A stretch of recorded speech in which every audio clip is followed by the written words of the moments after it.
Oi, Rafael, tudo bem? Bom dia, tudo bem, Renato? Bom dia. Oi, Lucas. Oi, Kátia. Olá, Renato, tudo bem? Tudo e contigo? Tudo tranquilo, Bom vê-los. verdade, também.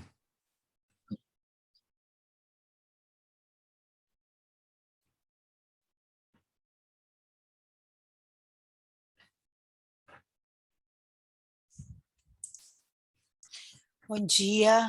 Bom Eu dia. estava acabando de me ajustar aqui. Faz parte. Eu vou me adiantar aqui, já já a Ju entra. O trabalho do Lucas é o biopsicossocial, né? O Lucas, o link que está lá na página do SEMEAD, eu estou como debatedor da sessão, né? Ele está sem Isto. áudio. Eu estou sem áudio? O vídeo gravado no YouTube, ele está Hum, sem áudio. Mas eu vou apresentar normal, sem vídeo. Ah, ok.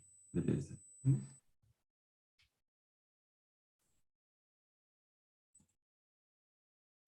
Mas, Rafael, as apresentações elas vão se dar por meio dos vídeos que estão na página, certo?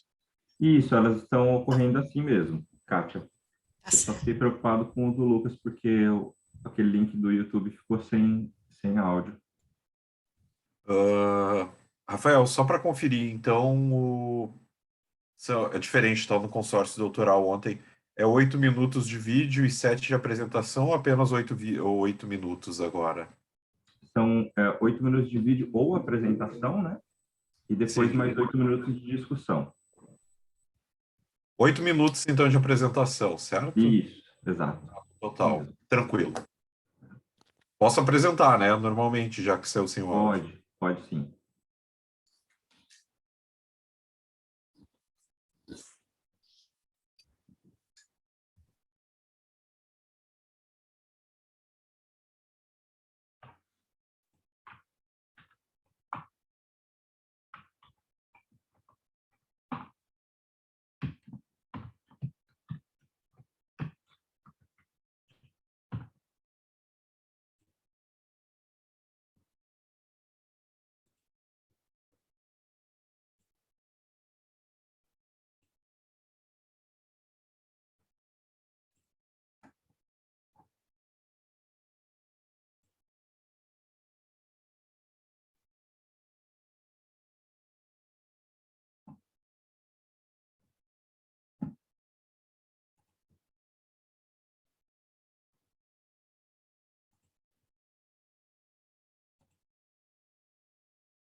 Olá,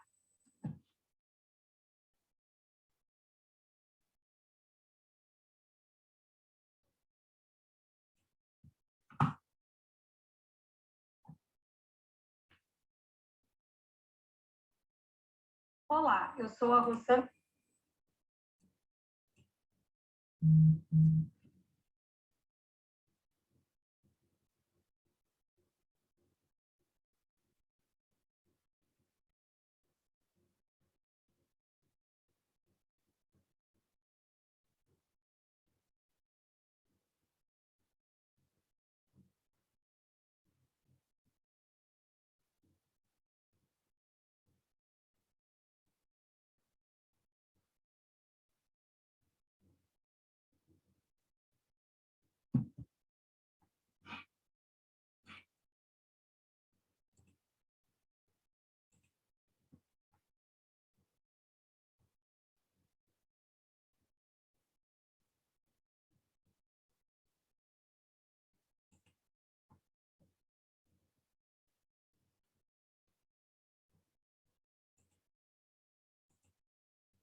Oi, Maria. Olá, Rosana.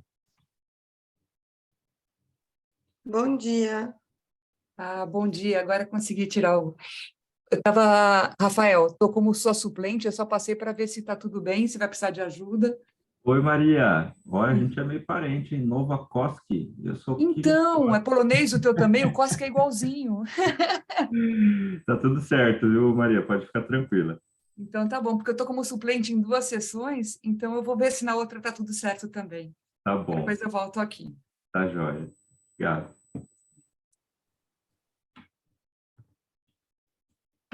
A gente ir organizando os nossos trabalhos, então já está aqui a Kátia. É você que vai apresentar, né, Kátia? O Gestão de Pessoas no Contexto de Sustentabilidade, isso? Isso, sim, sou eu. Tá. Daí tá, eu só não sei a pronúncia, é Rosana mesmo? Rosana, alguma alteração? É Rosana, com 2 Rossana. S. Tá, então eu falei certo. Então, a Rosana, você que vai apresentar o empoderamento, né? Isso. Uhum.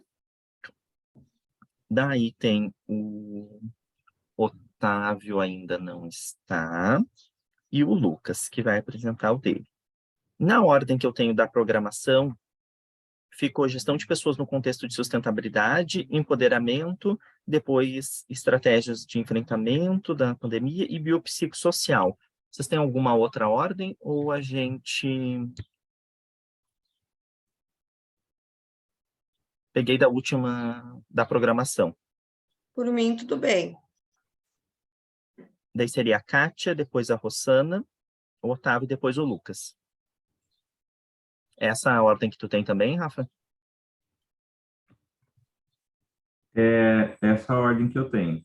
É isso mesmo. Tá. Ok, então nossas ordens, ok.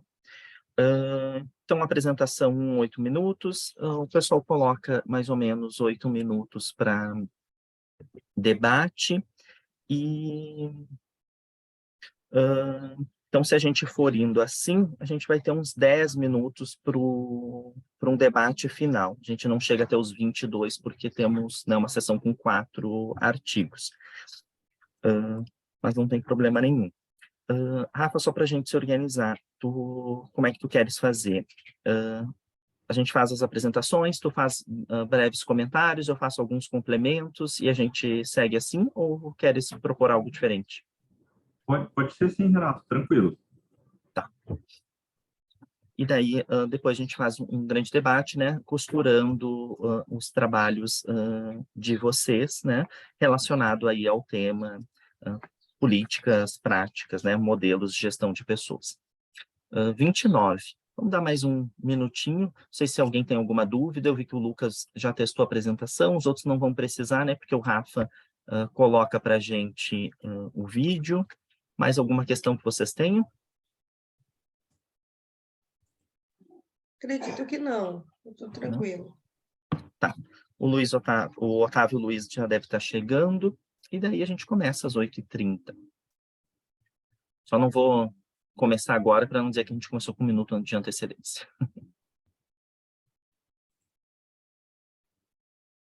Vou pegar uma água, já volto.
Renato, você tá Vamos lá? Ah, tá, ok. Não, eu tava... coisas do home office, né? Tava organizando as coisas aqui com o bebê, com a babá. Ai, ai, não é fácil, né? Buenas. Gente, primeiro, agradecer vocês. Ó, o Otávio Luiz chegou. Seja bem-vindo, Otávio. Deixa eu só dar check aqui.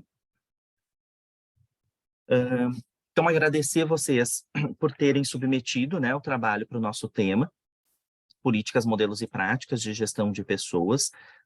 Esse tema, né, eu sou líder junto com a Ângela, é um prazer dividir com ela. A gente está em 2 sessões paralelas, então, né, porque são muitas sessões, então a gente não consegue, inclusive, como a gente gostaria de estar junto em todas as sessões. Então, obrigado por terem submetido, que bom a gente estar aqui podendo discutir com excelentes trabalhos, excelentes temas, né, e poder suscitar diferentes reflexões. Agradeço ao Rafael por estar aqui conosco, né, ter aceitado o convite para debatedor. É um trabalho bastante importante, né? Feito por vocês, e agradeço, né, a Ju também por essa organização. Então, a gente tem 8 minutos da apresentação, né, que é mais ou menos isso que tem os vídeos. A gente vai começar com o vídeo da Kátia e com o trabalho, então, de gestão de pessoas no contexto de sustentabilidade, mapeamento e análise de práticas em empresas capixabas. Então, se o Rafa já puder ajeitar os paranauês do vídeo, a gente coloca, depois a gente vai conversando um pouquinho, Kátia, sobre o teu trabalho. Eu vou aproveitar, vou pedir para vocês me confirmarem se vão conseguir ver e escutar, né, nessa primeira sessão.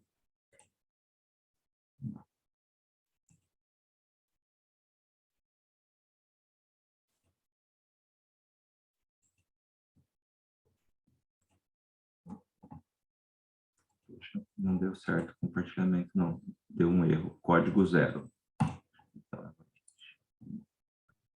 Vai tentar de novo? Quer que eu tente, Rafael? Vou tentar de novo. Vamos ver aqui.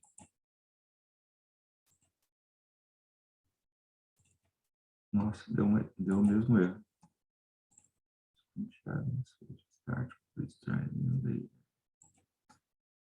Deixa eu mandar o link dele aqui, então. Professor, se você conseguir... Eu tenho aqui. Pode você deixar. tem?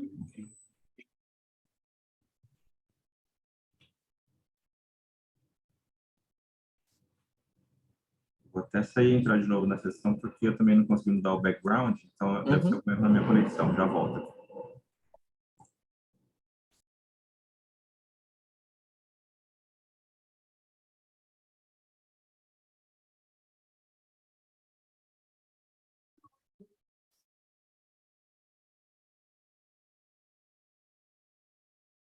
Tá com áudio?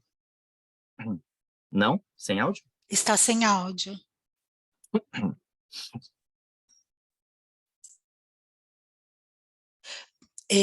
Renato, se na hora de compartilhar você fez o flag lá no compartilhar o som? Porque Era o pra ter Zoom, feito. o Zoom tem essa opção, né? Uhum. Achei que tivesse feito, mas acho que não fiz. Foi escrito em conjunto com a professora Kátia. Olá a todos, Agora sejam saiu. muito bem-vindos à Deu certo? Sim, saiu o som. Posso, então? Sim, acho que o Rafael já voltou. Olá a todos, sejam muito bem-vindos à apresentação desse trabalho. Eu me chamo Lívia Pinotti Tironi, a primeira autora desse artigo que foi escrito em conjunto com a professora Kátia Sirlene de Araújo Vasconcelos, no âmbito da Universidade Federal do Espírito Santo. A pesquisa foi intitulada como Gestão de Pessoas no Contexto da Sustentabilidade, Mapeamento e Análise de Práticas em Empresas Capixabas. A partir do contexto de crescimento dos movimentos a favor da sustentabilidade, que se fortaleceram ainda mais por conta da pandemia de Covid-19 e do fato da gestão de recursos humanos sustentáveis ser um fenômeno emergente dentro dos sistemas de gestão, essa pesquisa buscou identificar quais práticas de gestão de pessoas são articuladas nos contextos organizacionais de empresas capixabas visando a inserção e a operacionalização da sustentabilidade. Para compreender de forma plena essa apresentação, é preciso entender que dentro da gestão de pessoas existe uma série de políticas e práticas que podem ser utilizadas para inserir a sustentabilidade nos contextos organizacionais. Além disso, é necessário compreender o conceito de gestão de recursos humanos sustentável, que pode ser definida como a adoção de estratégias e práticas de gestão de pessoas que permitem o alcance de metas econômicas, sociais e ambientais, com impactos dentro e fora da organização e em um horizonte de longo prazo.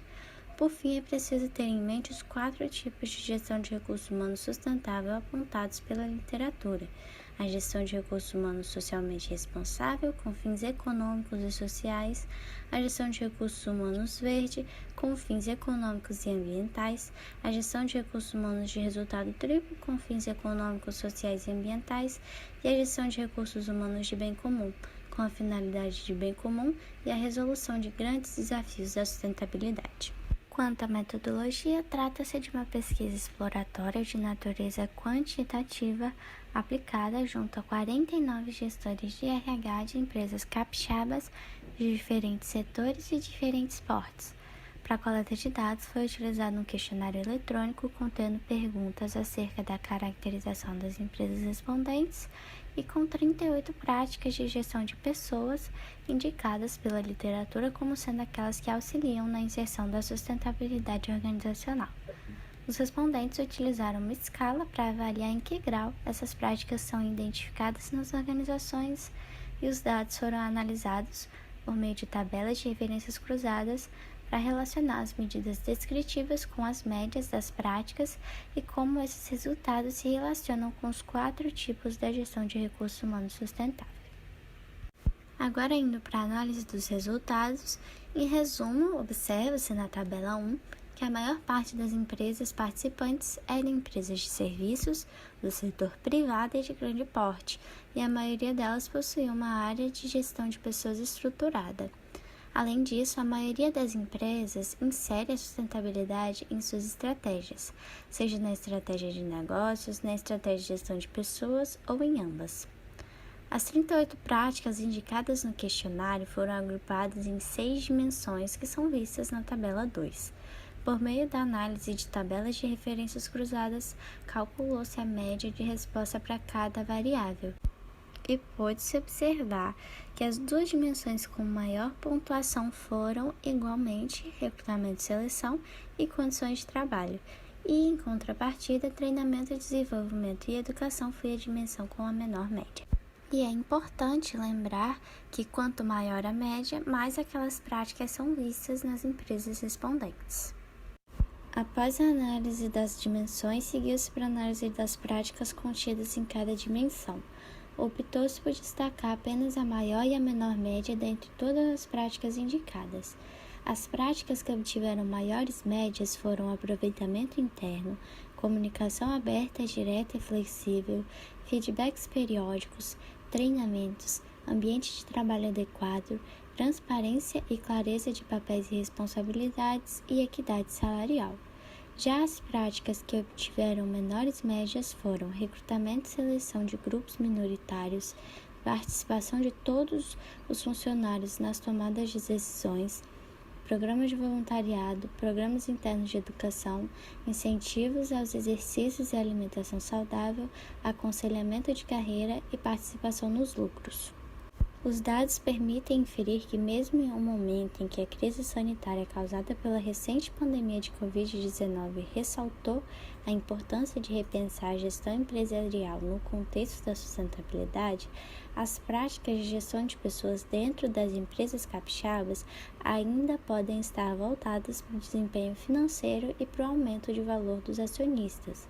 Isso porque, embora as empresas capixabas sinalizem interesse na adoção de práticas de gestão de pessoas voltadas para a inserção e operacionalização da sustentabilidade no contexto organizacional, observa-se um predomínio de práticas relacionadas à gestão de recursos humanos socialmente responsável e gestão de recursos humanos de resultado triplo, que priorizam os propósitos econômicos. Assim, percebe-se que, mesmo existindo um interesse em adotar práticas de gestão de pessoas que auxiliam a inserção e operacionalização da sustentabilidade organizacional, as práticas de gestão de recursos humanos de bem comum ainda não são efetivamente implantadas nas empresas capixabas. Infere-se que essa situação ocorre pois a implementação dessas práticas exige que as organizações revisem não apenas seus procedimentos e práticas operacionais em relação à conformidade regulatória, mas que também passem a ter uma visão mais distante, mais aprofundada acerca do ponto de vista tradicional orientado ao lucro e, em vez disso, se concentrem também no impacto ambiental e social. Assim, pôde-se concluir que, mesmo havendo esforços das organizações para inserir a sustentabilidade organizacional com auxílio de práticas de gestão de pessoas, observou-se que a maior parte dessas práticas aproximam das práticas de gestão de recursos humanos socialmente responsável e de resultado triplo, que possuem sim finalidades sociais e ambientais, mas ainda existe uma grande predominância de propósitos econômicos. E as empresas ainda não estão focando na gestão de recursos humanos de bem comum, que contribui para valores de bem comum com ênfase em encontrar soluções para desafios da sustentabilidade. Esse tipo de gestão de recursos humanos é importante porque o seu principal objetivo é apoiar líderes empresariais e funcionários na contribuição para o progresso ambiental e social no mundo inteiro. Bom, essa foi a nossa pesquisa e essas aqui foram as referências bibliográficas principais, as que foram utilizadas nessa apresentação. Eu gostaria de agradecer muitíssimo a atenção de todos vocês.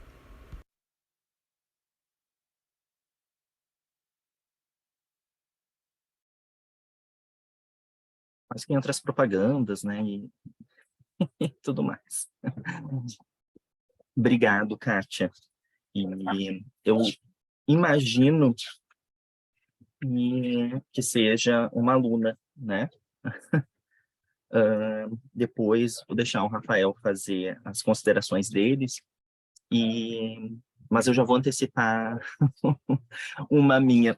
Eu sempre, quando leio os artigos e quando vejo os vídeos, fico com curiosidade de saber os bastidores, sabe? Dessas pesquisas, de saber como é que elas se desenvolveram, né? Como é que surgiu o interesse dessas temáticas e como é que isso foi se dando, né? Porque uma coisa é esse produto, né? Esse artigo, né, final, e a minha fala para a Kátia serve para os outros também. Mas a gente tem um processo, por vezes, que é tão lindo, né? Lindo na sua beleza, por vezes também doloroso para alguns estudantes, não dá para se desconsiderar isso. E daí eu peço depois que a gente possa dialogar um pouquinho sobre isso, que me gerou várias curiosidades. Eu fiquei imaginando várias coisas no decorrer desse processo, não só do teu, Kátia, mas aproveitando que é aí a primeira. Mas eu não vou aqui me ater aos comentários nesse momento, eu vou deixar aqui o Rafa os traga e depois a gente vai falando. Fica à vontade, Rafa. Obrigado, professor Renato, obrigado, professora Kátia, né, pelo trabalho, pela presença. Eu li com bastante curiosidade, né, os trabalhos e, assim como o professor colocou, uma coisa que me ficou bastante, assim, latente, assim, a professora Ana Cristina está entrando também, né, bem-vinda.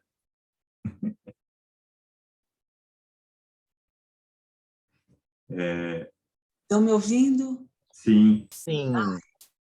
Feliz com a sua presença. Enfim. Uma honra. A alegria e a honra é minha. Seja muito bem-vinda, professora. Obrigada. O Lucas está aqui, tá? Oi, Lucas. Que bom. Então, eu fiquei pensando um pouco, professora Kátia, assim, esse mapeamento, acho que ele tem uma relevância nas questões aí da sustentabilidade, tem uma crítica que eu acho que ela fica como um pouco de pano de fundo, né, e a discussão fica aberta para todos que quiserem também, evidentemente, né, fazer suas colocações, mas sobre a preocupação da sustentabilidade fora do balanço. Eu acho que talvez seja uma preocupação romântica nossa na academia, acreditar que a empresa vai se preocupar muito com a sustentabilidade se ela não tiver alguma linha do balanço, né, para apresentar para o acionista, para o sócio, enfim, para os stakeholders de forma geral. Aliás, talvez o stakeholder seja uma linha de importância nesse conjunto, né, por conta justamente de exigências legais, ambientais, de políticas de outros interessados,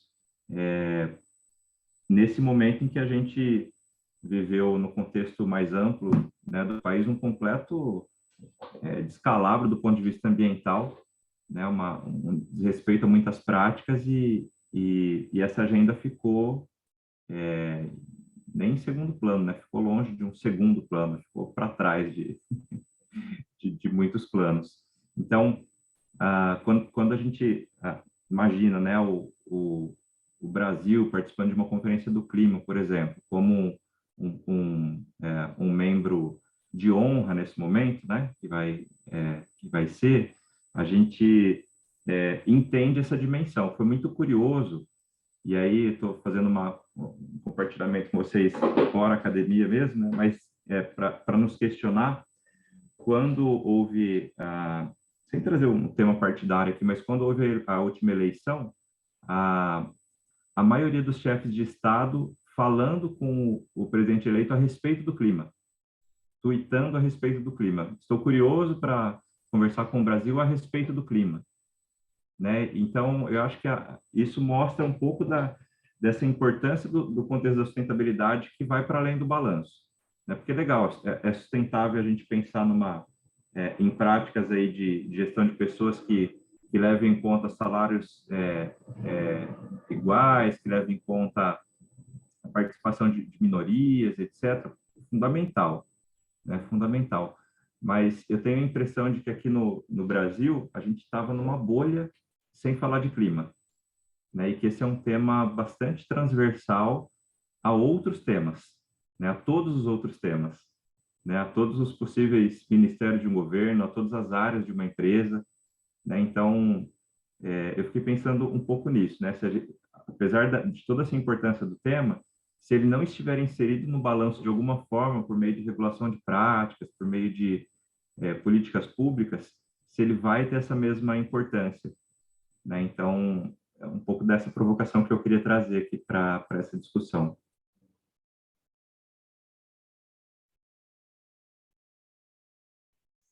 Eu posso falar um pouco, então? Bom dia para todo mundo. Eu sou a Kátia, né? Renata, você estava corretíssima. A Lívia é uma aluna. A Lívia, ela infelizmente não pôde estar aqui porque ela estava com uma cirurgia planejada para esse período, então ela não pôde nem fazer a inscrição. A Lívia foi minha bolsista de iniciação científica por um período de 1 ano, né? E esse trabalho, então, ele reflete o relatório final da pesquisa e, inclusive, foi utilizado para a defesa de conclusão de curso da Lívia, né, como parte. Esse é um tema do meu interesse, né, a gestão de pessoas nesse contexto da sustentabilidade. Esse é um dos frutos de um projeto de pesquisa maior que a gente vem conduzindo nesse sentido, e tentando compreender, inclusive, a aprendizagem de diferentes grupos para essa temática, políticas e práticas, enfim, a gente tem aí alguns braços, né? É um trabalho muito introdutório. O Espírito Santo, ele é interesse nosso, primeiro que nós estamos aqui, a Universidade Federal, e uma forma de poder contribuir com as organizações que aqui estão, né? Mas eu sou uma carioca que vim morar no Espírito Santo há alguns anos, e diferente de alguns colegas, a minha carreira, ela se deu inicialmente muito na prática. Eu fui uma executiva de recursos humanos de indústria de base industrial, e que, Rafael, por muitos e muitos anos, já vem sendo pressionadas a responderem para esses desafios de sustentabilidade. Então, lá atrás, como uma praticante de RH, eu ficava me perguntando sobre os dilemas que nós tínhamos, que era, ora, para atender a essas demandas de forma que aparecesse no balanço, né? Mas sabendo também do quanto que os dilemas da sustentabilidade extrapolam a questão dessa exaustão ambiental, mas, acima de tudo, da exaustão dos humanos que estão dentro das organizações. E eu te diria assim, olha, e eu falo disso muito para os meus alunos, né, tanto do programa de pós quanto na graduação. Embora o Brasil tenha talvez perdido um pouco o rumo, né, nesses últimos anos dessa preocupação com as questões climáticas e até outros aspectos da sustentabilidade, empresas que são muito pressionadas para resultados financeiros, como, por exemplo, empresas que têm ações listadas na Bolsa, já é de longa data a prestação de contas quanto à equidade salarial, equidade de posições. A gente tem visto essa discussão aí de uma maneira, até dentro aí de um pacote de moda, do ISD, né? Mas empresas que têm ações listadas na Bolsa há pelo menos 20 anos, em função do índice Dow Jones de sustentabilidade, precisam justificar questões relacionadas à segurança, remuneração, posição, né? Então, eu acho que a gente vivencia no âmbito das organizações dilemas muito fortes em relação a isso.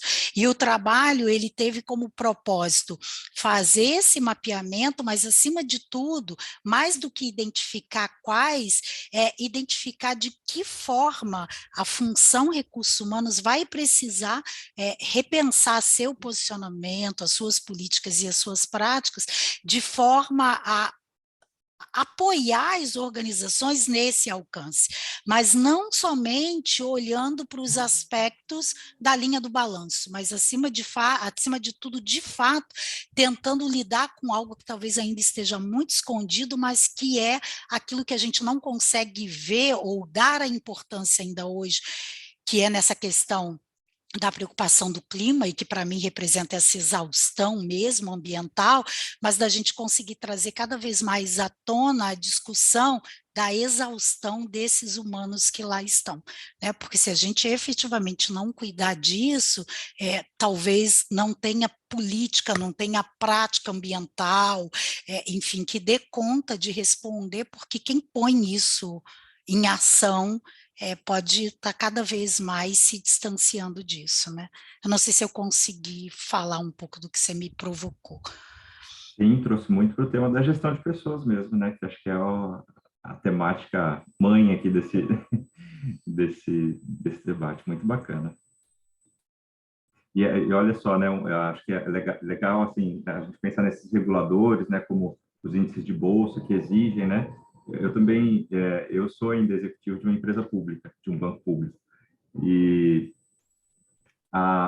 nos últimos 3 anos, o último relatório de sustentabilidade foi em 2019, foi feito em 2018. Depois, nem o relatório existe mais. Então, isso foi realmente abandonado nos últimos anos no âmbito público e esperamos que seja retomado agora, né, também, com uma nova gestão. Kátia, apesar do tempo, vou fazer só 2 comentários, tá? Na verdade, um comentário e um convite. Meu comentário eu tenho pesquisado sobre questões próximas a essas, e quando tu fala da exaustão, eu tenho usado um termo, que a gente pode trocar melhor sobre isso, que é o dano existencial. É uma tipologia jurídica em que eu tenho provocado a gente pensar em quando a gente tem um dano à existência do trabalhador, né, ainda em vida, em que aspectos são esses. E a jurisprudência ela já nos dá elementos de que, por exemplo, horas exaustantes, né, extenuantes de trabalho, elas já podem ser consideradas dano existencial e por aí vai. Então, acho que tem questões bem importantes, assim, que a gente poderia, enquanto eu fui lendo o teu trabalho, algumas coisas, várias conexões eu fiz, né? Porque foi bem abrangente a pesquisa junto com a Lívia, né? Abrangente, eu digo, de diversos fatores que vocês abarcaram. E daí, esse é o meu outro ponto, que na verdade é um convite. Eu fiquei curioso para ter acesso ao questionário de uma maneira completa, porque ali ele não aparece, né? Ele aparece só os pontos mais e menos pontuados, e daí isso para um convite, porque eu fiquei pensando que rico seria se a gente fizesse, replicasse esse mesmo formulário, por exemplo, aqui no Paraná, onde eu estou, e a gente conseguisse fazer uma rede, eu não sei se isso já está nos teus planos, mas eu estou me convidando, quem sabe, para fazer parte disso, E a gente fazer uma pesquisa em nível nacional, né? Eu acho que a gente tem condições de fazer isso. E eu penso sempre, quando eu venho para encontros, para congressos, para o CMEAD, para a ENAMPAD, que essa é uma pegada desses encontros, sabe? Da gente conectar as nossas pesquisas e a gente fazer, né? Dar um zoom, né? Amplificar as dimensões que, quem sabe, a gente não conseguiria individualmente, né? Eu sempre penso que pesquisa é um trabalho tão solitário, né, que a gente acaba fazendo tão solitariamente, mas os congressos, eles nos mostram que não, que a gente pode fazer sim com a força do coletivo.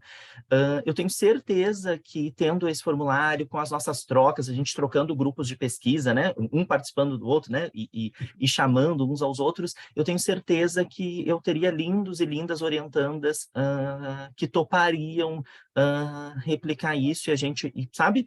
E pensando, eu tenho certeza que outros colegas também, porque eu gostei muito. Mesmo não tendo visto o questionário completo, eu fiquei imaginando ele, e me parece que ficou muito bem elaborado por vocês, né? Créditos de vocês também nisso. Enfim, eu não quero me estender, mas eu gostei muitíssimo do trabalho de vocês, e eu fiquei pensando sobre isso, que eu não quero deixar de já comentar. Queres falar alguma coisa, professora Ana Cristina? Bem, primeiro me desculpar por ter entrado depois, parabenizar. E quando você falou de dano existencial, concordo com a proposta, também estou me convidando. O Lucas aqui é o meu inspirador, eu fui orientadora do doutorado dele, pertinho aqui dessa proposta.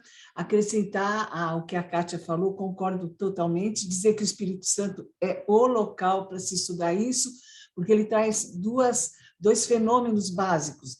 Sustentabilidade e qualidade de vida, no conceito, traz um termo que a gente usa pouco, que é metaqualidade. A ação que em si traz qualidade de vida, e quando a gente fala de dano existencial, a gente não esquecer de incluir segurança psicológica. Então, não só trazer o dano, mas trazer a possibilidade de prevenção, né? Assim, como que a gente vai evitar que isso aconteça, e reparação. Então, é só... essa coisa do imaginar, né?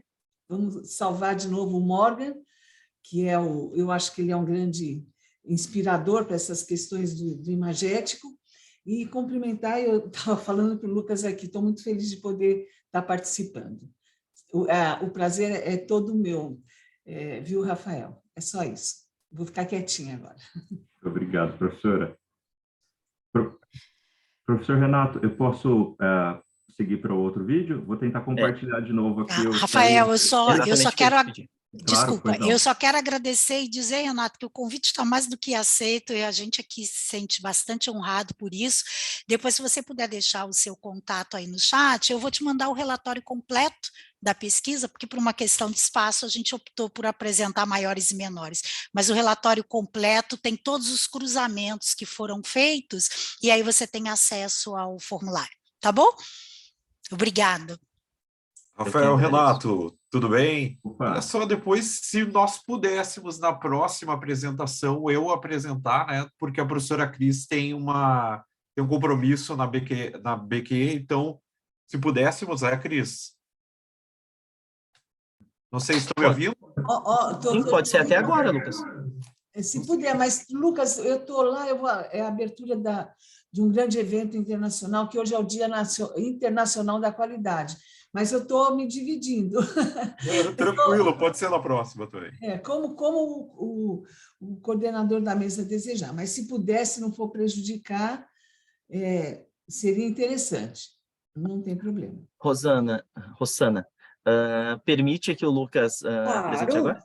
Tá. Claro. Então, Lucas, toca a ficha. Fique à vontade, a gente aproveita a participação da professora Ana Cristina. Lucas, eu vou aproveitar para ver se eu consigo compartilhar, tá bom? Sua apresentação. Senão, eu já passo a bola para ti. Está aparecendo aqui. Ok. Não. Então, foi a do Lucas. Você estava compartilhando, né, Lucas? Isso, compartilhei, deu certo, né? Eu realmente não funcionou, então vai lá, Davi. Então tá, bom dia para todo mundo, né? Todo mundo que está aí presente, os gurias, os guris, estou aqui do Rio Grande do Sul. e vou falar com vocês a respeito de um trabalho e, digamos assim, ele tem em torno de 8 anos, pois há 8 anos atrás eu estava aqui no SEMEAD, né, presencial aqui na FE, e a professora, né, Limonge, Cris, como a gente acaba falando, estava presente na época. Eu comecei a trabalhar com a abordagem biopsicossocial, que é com BPCO. Ele foi desenvolvido na tese da professora Limonge em 1996. Né, o tempo vai passando, e naquela época, 2014, em apresentar um artigo derivado da minha dissertação, e acabamos nos conhecendo. O professor incrível apareceu lá na apresentação, e desde então, acabamos desenvolvendo algumas pesquisas nessa área. Então, eu vou apresentar o trabalho biopsicossocial, organizacional e espiritual, acrescentando aí essa dimensão, que é uma proposição para nós tentarmos entender de que forma o engajamento no trabalho pode aumentar, então é potencializar ele, por meio da criação de ações e práticas de QVT e a neutralização e o gerenciamento do estresse no trabalho, que é um campo dos riscos psicossociais relacionados ao trabalho. E é muito interessante a gente falar que esse trabalho ele foi, digamos assim, finalizado uma parte dele em 2018. Foi quando eu defendi a minha tese. E no mesmo ano, esse protocolo, que é HSE, e a dos riscos psicossociais, se tornou uma ISO no Brasil. Isso é fantástico, porque em paralelo acabou acontecendo isso, que é a ISO 45003, para gerenciar e neutralizar esses riscos. Tá? Esse protocolo ele é dividido em 7 dimensões. Começamos o trabalho falando dessa ambiguidade, a parte do burnout, do dano psicológico, estava aí no trabalho. Porque o engajamento no trabalho ele tem essa questão positiva, enérgica do indivíduo, enquanto, por outro lado, quando a baixa energia a nível de exaustão, surge o burnout. São campos opostos. Né? Temos aí o meio de campo, aí, digamos assim, que é o eustress, que é o campo positivo de potencial de trabalho, e que o engajamento entra aí nessa questão.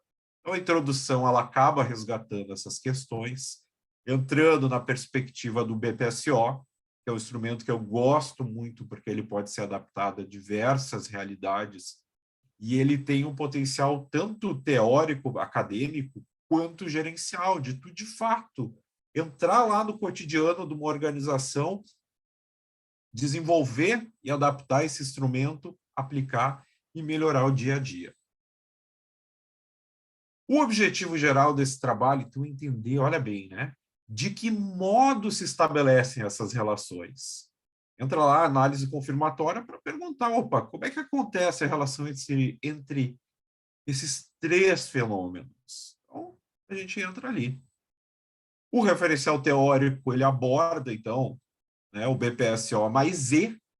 Nós utilizamos, então, essa nomenclatura, que é acrescentar espiritualidade, pois, de acordo com a OMS, Organização Mundial da Saúde, o conceito de saúde não é a ausência de doença, e sim um equilíbrio entre 4 mais uma dimensão agora. Antigamente se falava os aspectos biológicos, psicológicos, sociais, tá? BP, psicológicos, sociais, organizacionais, inseridos pela professora Limonge dentro do contexto empresarial, e agora a questão espiritual, não como religião, embora ela pode estar inserida, assim como algo mais amplo.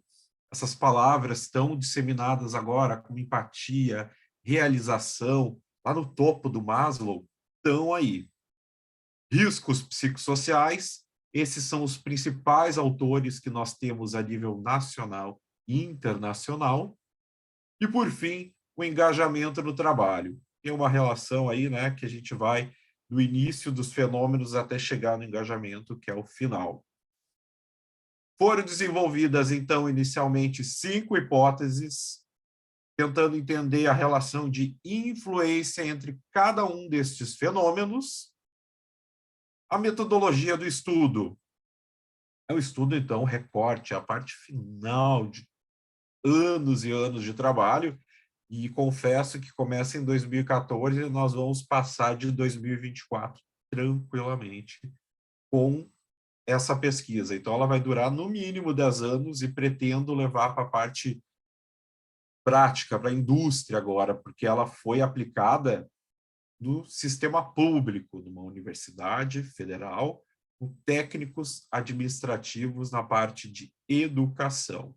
É uma pesquisa nesse artigo, porque ela também é exploratória em outros contextos, descritiva, quantitativa, em uma amostra de 528 participantes. Nós buscamos, então, fazer uma análise confirmatória por meio das equações estruturais. Como falei, é interessante a gente entender que essa pesquisa é o final de várias fases, como a exploratória que aconteceu ali no BPSO+E. Acredito que é um dos primeiros instrumentos de cocriação na área de pesquisa, utilizando a metodologia de Design Thinking, onde o BPSO foi criado. Claro que aqui não conseguimos incluir. Os instrumentos de pesquisa estão lá no vídeo. Análise de dados. Vamos tentar resumir pelo tempo. O perfil, maioria, né, digamos assim, feminino, com uma idade em torno de 26 a 45 anos e até 5 anos de instituição, embora tenha aí uma boa distribuição de pessoas a 6. Modelo inicial proposto, conforme as hipóteses. Foram criadas mais 2 hipóteses moderadoras na área da análise dos dados. Essas análises são porque os riscos no instrumento de pesquisa são analisados 2 dimensões ao contrário. Por que ao contrário?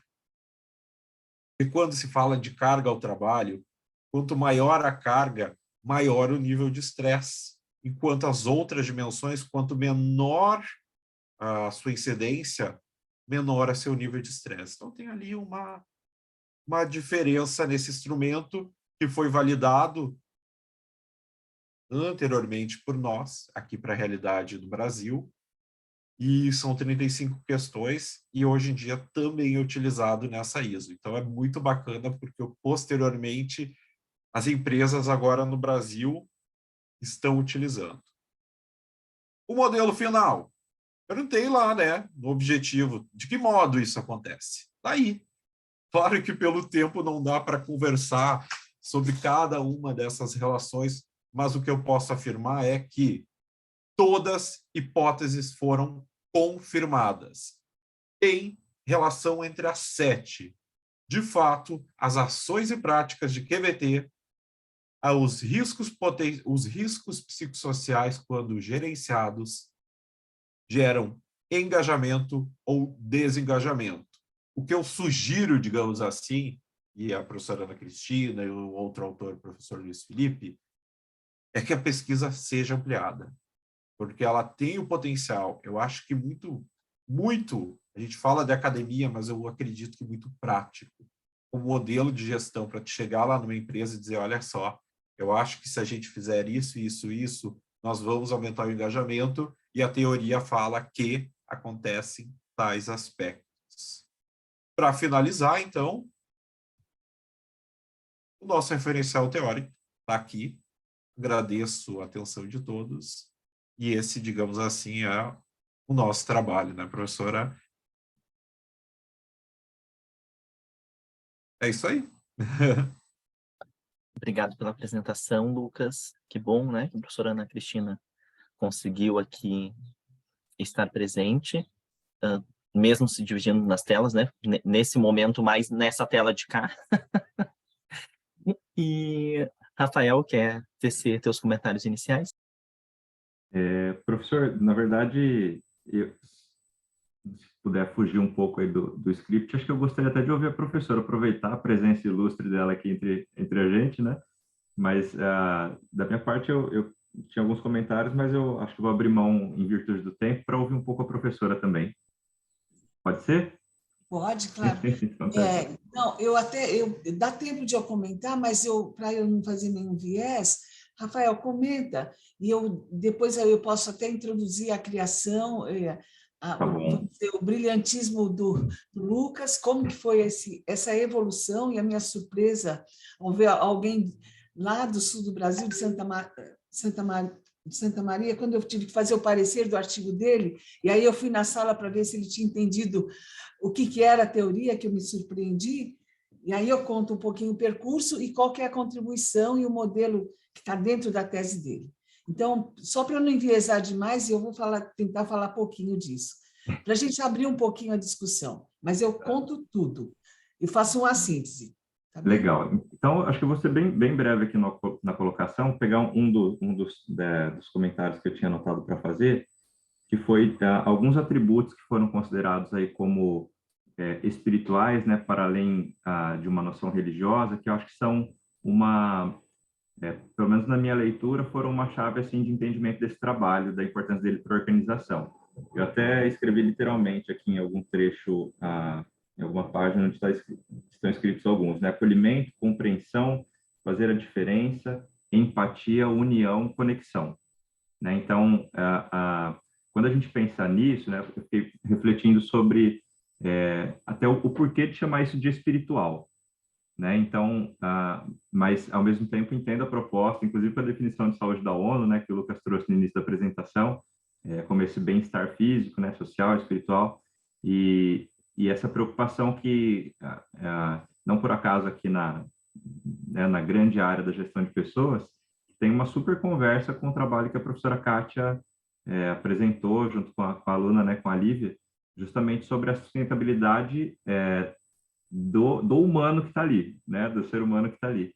Então, eu acho que a gente poderia começar, de repente, por aí, professora Ana Cristina, falando sobre essa consideração do espiritual, né, que é uma consideração, nós somos um país muito religioso, né, assim, muito mais religioso do que muitos outros países aí desenvolvidos e que desenvolvem uma boa parte dos estudos nas organizações, né, a produção acadêmica em países menos religiosos é muito mais abundante do que na nossa, então acho que essa é uma lacuna onde o trabalho se localiza, né? Talvez como uma área de interesse que atravesse com esse linguajar espiritual não religioso, consiga chegar em outros países também, através dessa abordagem. Então acho que a gente poderia começar por aí. Bom, essa discussão da espiritualidade ela é bem ampla e ela tem implicações muito fortes e complexas do ponto de vista científico.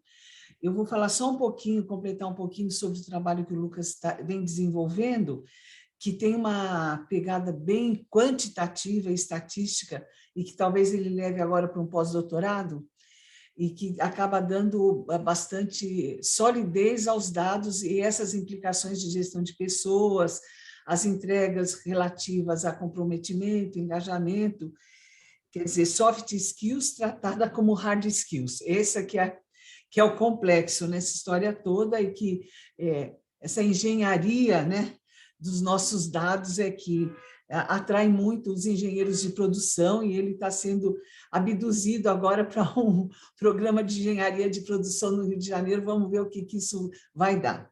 Então, eu acho que essa ousadia, ele, enquanto administrador, ele está dando esse passo grande. E essa foi a surpresa, porque eu sou psicóloga, estou na área da administração, mas converso com psicossomática, não é à toa que tem esse biopsicossocial. O meu doutorado foi essa conversa com o programa de gestão de qualidade, as certificações, que é onde eu estou hoje na academia. Quando se fala em espiritualidade, eu estou dentro de um grupo muito grande aqui na Secretaria de Estado, que é um programa de cultura da paz, né? Então, eu fui pró-reitora de cultura e extensão e representei a USP nessa linha de tolerância entre as religiões, visando a valorização da espiritualidade em si. E aí, não tem jeito, entra a religião e a espiritualidade. E a gente tem problemas gravíssimos, porque entra também política, como entrou agora.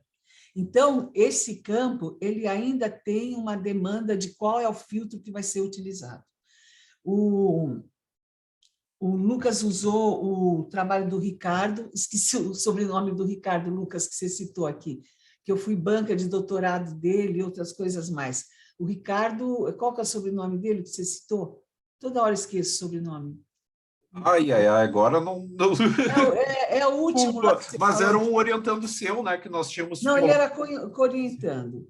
Ele é um dos assim, pesquisadores mais preparados. Daqui a pouquinho vem o sobrenome dele. É o último slide, dá uma olhadinha lá. Do Ricardo. É um sobrenome bem bonito. Fugiu. Mas tudo bem. Então, é o último sobrenome que estuda espiritualidade. Então, ele trata a espiritualidade como valores, transcendência, a linha dos soft skills. Então, a minha resposta à sua reflexão, Rafael, a gente tem espiritualidade já envolvendo a cultura organizacional e o clima, desde as ações de mobilização do Bradesco. A criação do Bradesco envolveu, e a gente tem aí a tese da professora Liliana Signini, que é um clássico, dos anos 80, 90, mostrando que isso leva a uma alienação. Então, eu acho que trabalhar a espiritualidade na cultura organizacional, na política organizacional, política, missão e valores, tem que ser feito assim, com todo cuidado, porque ele pode levar ao mesmo efeito dessa questão partidária, pode até não ter a cara de religião, mas tem uma cara de alienação. Eu fiz um trabalho imenso nos Correios, tinha o espaço em que todas as tendências, as opções religiosas estavam ali para serem expressas. O nosso reitor aqui da USP, o Rodas, na sua posse, chamou 5 líderes religiosos, né? A líder de origem de raízes africanas foi a que deu o show, foi maravilhosa. E então, a possibilidade o Brasil tem essa pegada, mas eu acho que os filtros são frágeis, a gente tem problemas criminais gravíssimos aqui nessa secretaria, existem muitas ações, há coisas muito complicadas. Então, tem tudo para ser feito em relação a isso. São Paulo, essa secretaria tem sido muito demandada, alguns estados copiaram outras cidades. Então, acho que tem muito para ser feito e tem poucos programas que, no ponto de vista científico, que trabalham com isso. Há políticas públicas, e o Brasil tem feito grandes esforços, mas é muita coisa para ser feita. É isso que eu conheço e eu tenho estado com isso nos últimos... Desde 2016, que eu estava como uma representante acadêmica e política, e assim, com a caneta na mão, mas é o bicho. Né? E, ai, meu Deus, você achou o nome do Ricardo aí no último slide? Pega assim, fontes bibliográficas, o último slide que você apresentou. Autores. Ricardo, não precisa falar o nome, só fala últimos autores de espiritualidade. Tem o de qualidade de vida, Limões de França. Aí os últimos. Pega só o último slide. Não achou? Tá bom. Depois que a Rosana falar, você vai olhar, vai achar. Até se me passou ontem à noite, mas eu nem vou abrir agora para não atrapalhar. Então, só para... Não, pode falar, Cris. Não queria atrapalhar a nossa próxima... Isso. Mas, resumindo, também, o SUS agora incluiu as práticas de espiritualidade nos seus tratamentos. Lembrando que no próprio COVID, muitas dessas questões que são a medicina tradicional, ela não tem conseguido sanar. Eu, por exemplo, tenho religião alguma, mas tenho muita espiritualidade e eu acredito que está ligado à pirâmide do Maslow, lá na autorrealização, e muito do que falta, às vezes, numa religião, que é a benevolência, a união, o compartilhamento, a cooperação. Enquanto nós temos, em alguns momentos, o julgamento, a separação, a segregação. É um assunto muito vasto que dá para a gente conversar em vários outros momentos que nós ficamos à disposição, né? Porque é amplo. E na posse da criação dessa secretaria, tinha bruxos, as frentes indígenas, budistas, etc. Em Moçambique, tem a medicina tradicional, que é toda de origem local, religiosa e das tribos, é de arrepiar, é bárbaro. Então, é um mundo. Então, é importante, mas a gente tem trabalhado isso 2% em termos de potencial brasileiro, né? É isso. Então, eu acho que é uma ousadia incluir espiritualidade, eu acho importante, e já existe muita coisa no Brasil e nas empresas, né? Respondi, Rafael. Nossa, brilhante, muito bacana. É o mundo. Obrigada pela pergunta.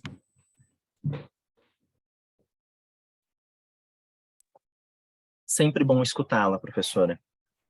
Bom, e saber dessas conexões, né, dos eventos, desses momentos, que é o que eu falava um pouquinho antes, né, de saber dessas conexões entre vocês, né, Lucas e a professora Ana Cristina. Então, que bom. Eu coloquei aqui, mas de metido mesmo, enquanto vocês... Quando eu vi o trabalho de vocês, e eu tinha me lembrado desses, mas por óbvio que eu não ia ficar me dizendo, sobretudo em processo de avaliações e tudo mais, mas agora achei que era válido comentar com vocês desses dois trabalhos. Eu estudo trabalho, né, e eu penso sobre essas dimensões que o trabalho tem, e eu sempre incluo a perspectiva espiritual, porque eu acho que é muito válido a gente trazer essas discussões sempre lá desde o início. Eu coloquei 2 trabalhos aqui que a gente pode dialogar com isso, fiz uma propaganda aí para... Uma pena que a gente nos falte tempo. O ruim desse formato, né? Porque se fosse no presencial, a gente continuava o papo no cafezinho, né? Mas depois a gente tem aqui, abre o espaço na sala, que tem uma sala que não é a mesma coisa, mas tem uma sala para ser continuado esses diálogos. Então, Rosana, vamos para o teu trabalho. Eu vi que tu está com um ajudante aí, que bom, né? Alguma ajudante. Eu tenho 2, a pequenininha, ela tá doente, ela tá toda manhosa. Ela tá doentinha, eu tenho uma Golden que tá puxando a atenção aqui. Então vamos Que fazer tá o com contraponto do ciúmes. que eu disse, né? Que coisa boa a gente poder estar em casa, porque tem esses sabores da gente estar, né, nesse conforto e com os nossos animaizinhos. Que bom. Há 3 anos Eu trabalhando em casa. já deu, né? Eu também tô nessa, assim, eu já quero tudo para o presencial. Rafa, tu acha que tu consegue ou tu quer que eu projete a da Por Rosana? favor, professor, eu não consegui mesmo. Tranquilo, vou colocar aqui, tá? Deixa eu só resgatar. Eu tinha Posso mandar o fechado. link aqui. Não, já tenho aqui. Só ok. tinha fechado Joia. a janela, mas eu abro aqui de novo. É a do empoderamento. Aqui. Vou projetar.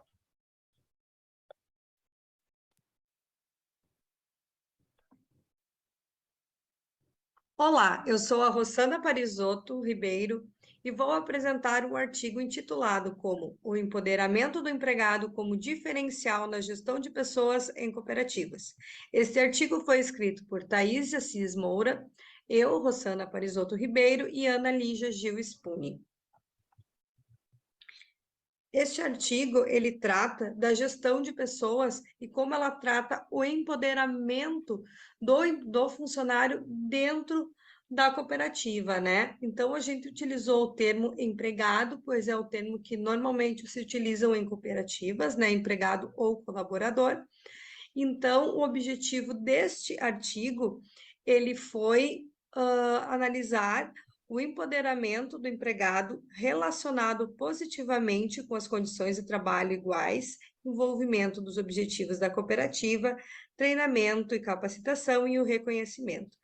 Sabemos que dentro das cooperativas, a forma de gestão de pessoas ela é um pouco peculiar, porque muitos dos seus funcionários, né, dos seus empregados, são também associados, né? Então, a gente resolveu analisar como funciona esse empoderamento desses funcionários. A partir disso, foi elaborado 4 hipóteses, que são elas. A hipótese 1. As condições de trabalho iguais estão positivamente relacionadas com o empoderamento do empregado. O envolvimento nos objetivos da cooperativa está relacionada positivamente com o empoderamento do empregado, a hipótese 2. A hipótese 3 é o treinamento e a capacitação está positivamente relacionada com o empoderamento do empregado. E a hipótese 4 é que o reconhecimento está relacionado positivamente com o empoderamento do empregado. Como referencial teórico, nós utilizamos várias bases, iniciando com a gestão de pessoas em cooperativas, após a comunicação na gestão de pessoas e o reconhecimento, a gestão de pessoas e o envolvimento nos objetivos da empresa, né, da cooperativa, a gestão de pessoas e o treinamento e desenvolvimento, a gestão de pessoas e o empoderamento, e a gestão de pessoas e as condições de trabalho igualitário, né? Então, o processo de empoderamento, ele está ligado com a estratégia dentro das organizações, né? E essa estratégia, ela é realizada através dos recursos humanos, né? Então, é a partir dela que surgem as políticas para serem aplicadas de uma forma hierárquica, né? Da alta gestão até chegar aos funcionários de base. O método foi utilizado quantitativo e descritivo, foi feita uma survey com uma escala Likert de 5 pontos, foi utilizado escalas já validadas nesse estudo, foram 60 respondentes, e o período de coleta foi do dia 18 de fevereiro ao dia 11 de maio de 2022, e como análise foi utilizada a modelagem de equações estruturais seguindo os preceitos de Hare. Aqui a gente pode observar como ficou o desenho, né, dessas equações, né, como as hipóteses estão apresentadas e foram analisadas. Agora, entrando nos resultados, né? Então, observamos que a questão de gênero tinha mais 2 opções, que era não binário, eu prefiro não responder, elas não tiveram nenhuma resposta, então o gênero ficou entre masculino e feminino, sendo que o maior público respondente dessa pesquisa foi o público feminino. A idade, a gente consegue observar que a faixa etária que teve maior adesão à nossa pesquisa foi dos 25 aos 34 anos e dos 35 aos 44 anos. Entre os estados que foi aplicada essa pesquisa, né, está a Bahia, Minas Gerais, Paraíba e Rio Grande do Sul, sendo que a maior parte dos respondentes está localizada na Bahia. O tempo de experiência dentro da empresa, podemos observar que de 1 a 5 anos e de 6 a 10 anos são os que apresentaram maior representatividade dentro desta pesquisa. Aqui nós podemos analisar as cargas fatoriais. Teve 3 construtos que são o envolvimento nos objetivos da cooperativa, o treinamento e capacitação e o reconhecimento tiveram perguntas que foram excluídas, pois elas não apresentaram carga fatorial de acordo com os critérios de Hare. Após a exclusão delas, foi realizado novamente a análise fatorial, né, confirmatória, e chegou-se a esses resultados, onde apresentamos carga fatorial com os valores que estão adequados à literatura. Também, na regressão, a gente consegue observar que o R², ele atingiu também uma faixa de número, né, considerável, né, conforme a literatura, já que agora falando sobre os coeficientes, né, das hipóteses, nós conseguimos observar que 2 hipóteses foram validadas e 2 hipóteses não foram validadas. Então, a hipótese 1 e a hipótese 2 foram validadas, e elas estão relacionadas com o empoderamento do empregado com as condições de trabalho iguais e o envolvimento nos objetivos da cooperativa. Já treinamento e capacitação e reconhecimento, quando relacionado ao empoderamento do empregado, não foram confirmadas, né? Eles não tiveram uma influência significativa neste estudo. Então, o empoderamento tem um resultado positivo na produção da qualidade do serviço e na integração dos objetivos das práticas da cooperativa, né? Pelo que nós encontramos no nosso estudo. Então, pois observamos que as condições de trabalho iguais e também, né, voltando aqui, o envolvimento nos objetivos da cooperativa foi o que os nossos respondentes levaram em mais consideração na nossa pesquisa. A limitação foi o número baixo de respondentes, né? A gente teve uma adesão muito pequena dentro das cooperativas para responder. Uma recomendação para pesquisas futuras é ampliar o escopo de respondentes e até mesmo fazer uma pesquisa comparativa no próximo ano, né, verificando se essas políticas de empoderamento estão realmente sendo utilizadas pelas empresas e estão mudando a forma de a cultura dentro da cooperativa, né? Então, aqui estão as referências utilizadas nesta apresentação. Muito obrigada.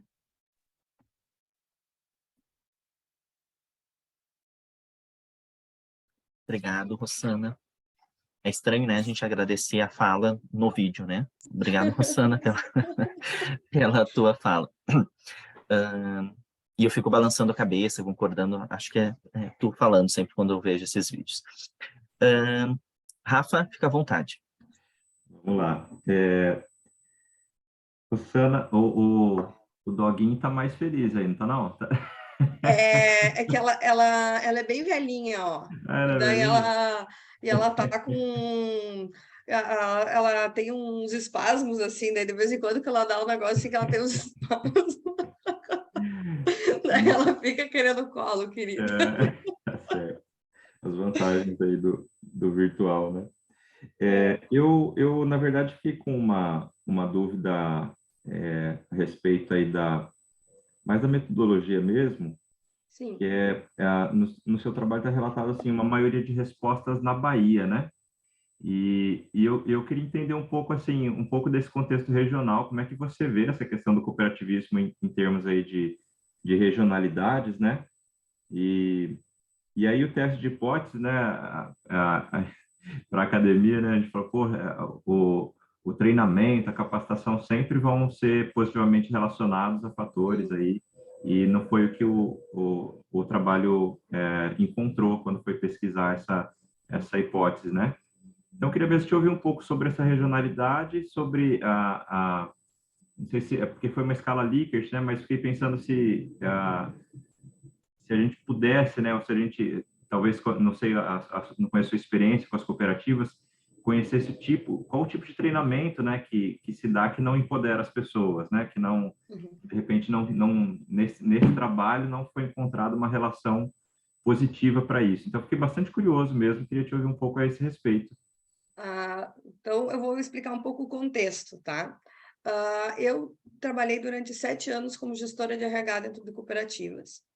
Esse trabalho da minha orientanda, que eu dei aula aqui no Rio Grande do Sul, nós temos uma escola que é a ESCOP, que é uma escola para cooperativas, que é uma faculdade, e daí eu dei aula lá e ela foi me orientando. Essa foi a minha primeira orientanda, agora eu estou no doutorado, ela foi minha primeira orientanda, a Thaís. E então, por essa minha experiência em cooperativas, eu fui convidada para dar aula na ESCOP em 2019, só que agora que ela terminou a pós dela. Eu orientei ela até o início desse ano. Então, as cooperativas, elas têm algumas peculiaridades, assim, sabe?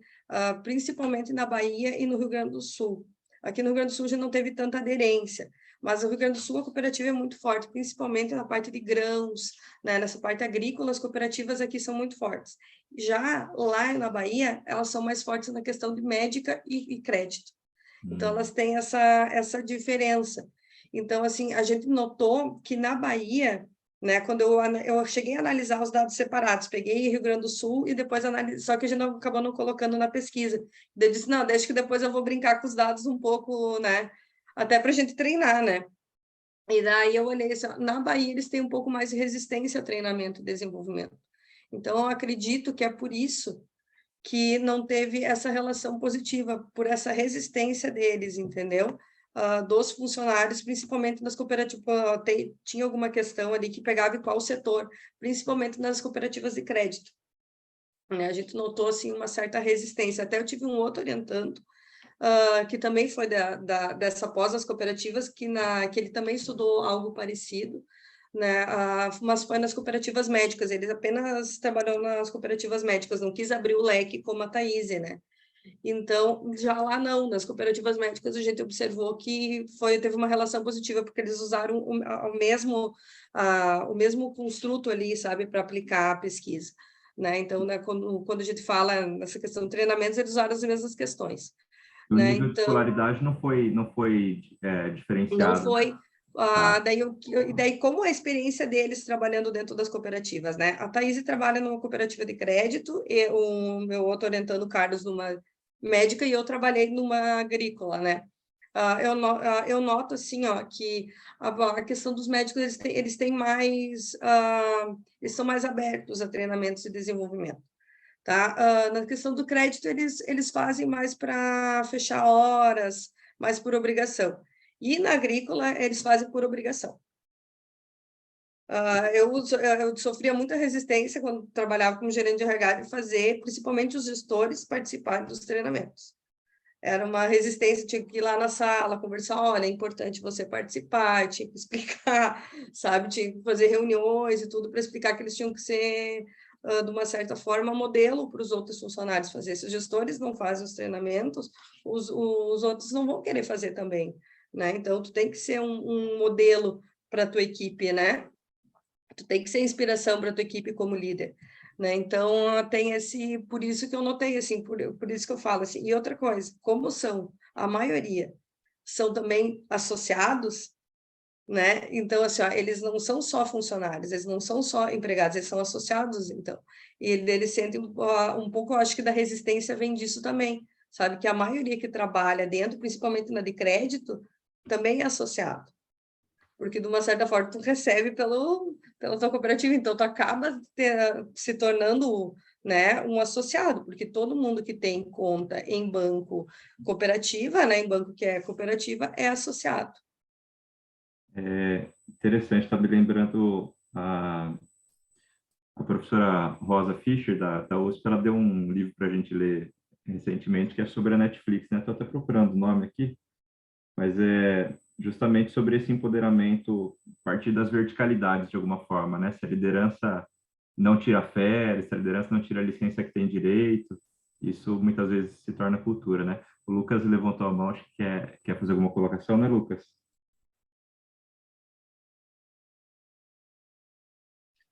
Oi, tudo bem? Deixa eu ver se estão... Sim. Eu vou fazer uma sugestão para a Rosana, até não é minha área, mas eu acho que na próxima vez só dá uma sugestão, a gente é colega, viu? A gente só dá no papo, só dá uma olhadinha no número na amostra, porque uma amostra de 60 fazer equações estruturais não é... Eu sei. Eu sei. Eu só fiz porque a minha Para aluna testar, queria né? muito. Para Não, e rodar. ela queria muito, porque assim, eu estou fazendo meu doutorado agora, né? Então, eu sei que a amostra é muito pequena, mas ela queria muito fazer, porque ela já tinha visto artigos meus antes, né? Que eu tenho alguns artigos que tem, e ela, ai, prof, mas eu quero fazer um artigo parecido com os teus. É ótimo. Daí eu disse, então tá. Daí, tanto que eu tive que sentar e ensinar ela a fazer. Assim, ó, daí ela baixar o SPSS, eu sentar com ela fazer as análises e eu junto, sabe? Então, foi o baita do trabalho. Então, para ela aprender que nunca teve contato com isso, e aquela coisa, a gente sempre quer plantar a sementinha para a pessoa também fazer um mestrado lá na frente. A gente sempre quer trazer para o nosso barco, né? Meu Deus, eu só no último semestre aprendi. Mas a gente quer trazer as pessoas para ele. Então, eu acabei fazendo. Daí ela, não, quero fazer, prof. Eu disse, então vamos fazer. Não, meu Deus, se assim, olha, aprendi no último semestre a rodar, bem difícil. Onde tu faz doutorado? Eu faço aqui na Unicinos, aqui em Porto Alegre. Tá numa das melhores universidades, né? Aqui eu estou estudando na minha tese, eu estudo gestão de pessoas e sustentabilidade social. Né? Quem é teu orientador, Rosana? Agora é o Celso, era o Yuri Gravoski, daí o Yuri foi desligado no início do ano, né? Agora eu estou com o Celso, né? Então, até na minha temática, eu sou a única na Unicinos estudando isso, né?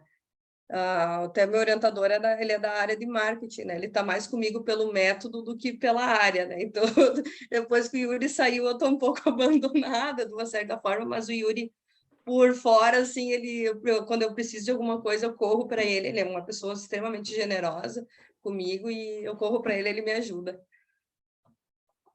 Que bom poder contar com esse apoio ainda. É. A prof também levantou a mão. Eu estou aqui e estou lá, né? Achei o Ricardo Bella. Gente, tem o link que ele fala da Sociedade 5.0, tem um monte de trabalho bacana. Ele é ótimo. E ele é espiritualidade e é engenheiro, assim, é hard com soft, apesar de que ele é soft. Mas eu queria falar para a Rosana que o que ela colocou de limitação, eu não vejo como limitação. Número, na verdade, foi um estudo de caso. Sim. Então, e eu não chamaria de empregado. Cooperativa é cooperado, por princípio. Então, a Kátia está ali do lado. Eu concordo, mas ela usou nomenclatura que eles usam na Bahia, né? Na Bahia, que é o contexto que ela está inserida. Então, eu dei a liberdade para me orientando a usar o termo que ela achou. Esse que é a coisa, minha sugestão, a precisão Sim. da ciência. Não é porque eles erraram lá que a gente vai errar aqui. Sim. Então, eu acho que é uma cooperativa, a característica jurídica, temos aqui os advogados, é cooperativa. Então, embora lá eles estão denominando de uma forma enviesada, o trabalho científico tem que garantir a raiz. E você, como orientadora, tem que falar, bacana, eles estão chamando assim. Assim como o termo colaborador, eu acho ridículo, eu acho problema de tradução, ninguém é colaborador de coisa nenhuma, é empregado, empregador e ponto. Sabe, eu tenho algumas discussões e tem uma ex orientando a falar, Cris, põe no LinkedIn. Eu falei, eu vou colocar isso no dia que eu achar um monte de dados, falar, gente, para de falar colaborador, que isso é ridículo, ninguém colabora com nada. Facebook demitiu 11 mil colaboradores, colaborador do quê? Para ser demitido? E pede desculpa, tá bom, vai pagar o boleto deles, né? Bom, isso, então, primeiro cumprimentar que trabalhar com cooperativa é uma coisa muito bonita, né? E a outra questão, além do termo cooperado, o que você percebeu na sua aluna com a entrada dela lá dentro? O que mudou? Porque quando você fala em cooperativa, em estudo, não aconteceu alguma coisa de pesquisação, de pesquisa participante? Você percebeu isso? Esse impacto da presença dela? Eu percebi esse impacto, até uma certa resistência de não responder o artigo dela, tanto que a gente saiu um pouco da Bahia e a gente aplicou em outros estados, né, com outros colegas que estavam fazendo a pós junto com ela, né, eles passaram para o grupo deles, então por isso que tem outros estados, e o Rio Grande do Sul também foi por minha causa, que eu também passei pelos meus contatos, né, como eu fiquei 7 anos trabalhando em cooperativa, né, eu acabei passando, mas ela teve um pouco de resistência, e obrigado pelas tuas dicas, professora, porque essa foi minha primeira orientanda, né, então eu estou aprendendo ainda, Não, né, mas eu quis dar um pouco de liberdade, eu acho que muito pela influência da minha orientadora de mestrado, não sei se vocês conhecem a Eliana Severo, ela me orientou, então ela sempre me deixava muito livre, então, eu acabei usando meio que o método dela. Mas a liberdade, o orientador da liberdade é fundamental. O meu orientador de mestrado, que foi o Peter Spink, ele falava, eu já fiz o meu trabalho, a minha tese, a minha dissertação, você é livre. Mas isso não implica em a gente deixar a pessoa, assim, perder os princípios, os fundamentos. E eu acho fundamental. Claro. Orientador que tortura, pelo amor de Deus, não dá certo, né? Então, mas teve essa resistência. Mas teve essa resistência, sim. Tanto que a gente teve que abrir, que a gente só ia fazer na Bahia e teve que abrir. Bacana. Então, essa que é a ideia. Quando você tem os fundamentos bem fortes, tal, você acaba tendo mais flexibilidade. Quando a sua base ela está bacana, está forte, você tem mais flexibilidade, você pode conversar com outros estudos. Aí a importância de você estar sustentado em métodos hard, né? Que você pode interagir, comparar, justificar. Isso dá credibilidade ao estudo e dá mais longevidade. Isso foi baseado nessa visão, eu conheço essa visão, eu vou interagir. Então, isso eu acho que dá mais amplitude, né? Mas o fato de ser primeiro, eu acho que isso, o primeiro a gente nunca esquece. Então, faz parte de verdade. A minha primeira... É um aprendizado. Eterno, né? Então, mas queria te cumprimentar e E eu acho que cooperativa é sempre um espaço muito bom, né? E só dar essa sinalização. Acho que a limitação de 60 não é pouco, isso não tem pouco ou muito em pesquisa, eu acho que é só a forma como você trata o dado, né? É isso. E aproveitando, né, essas conexões que a gente faz e essas parcerias em congresso, eu também me incomoda muitíssimo, e não só esse termo, como vários outros, né, colaborador e por aí vai. E eu fiquei pensando agora, quando a senhora, se eu puder falar senhora, a senhora falava, eu fiquei pensando no... Não, colega, me chama de Cris. Eu vou fazer 70 dia 21, passou a crise agora, acabou de passar. Mas eu estava Ficou um bom tempo me corrigindo, né, Cris? Não, e na engenharia de produção, toda uma formalidade, não, acabou. Acho que todos nós teremos que pedir às divindades e ao que acredite para que a gente chegue aos 70 com tanta potência como você tem, né, mulher? Eu falei para ela esses dias, eu falei. E eu acho que potência define mesmo, você pode Kátia. ser minha irmã, meu netinho falou, queria dar uns beijinhos nele. Coisa fofa. Então, Cris, é difícil. Cris, eu fiquei pensando que a gente podia fazer uma construção coletiva de um antiglossário, sabe? Algo nesse sentido, assim. De ter... e assim, com uma linguagem acadêmica, claro, mas ainda com um olhar técnico, assim, sabe? Pensando no gestor, sabe? Com algumas dicas de o porquê não usar alguns termos. Eu também me incomodo... Tem vários que me incomodam, mas agora, em algum momento, a gente falou... Eu também não gosto do desligamento, sabe? Desligou do quê? Da tomada? Né? Rescisão.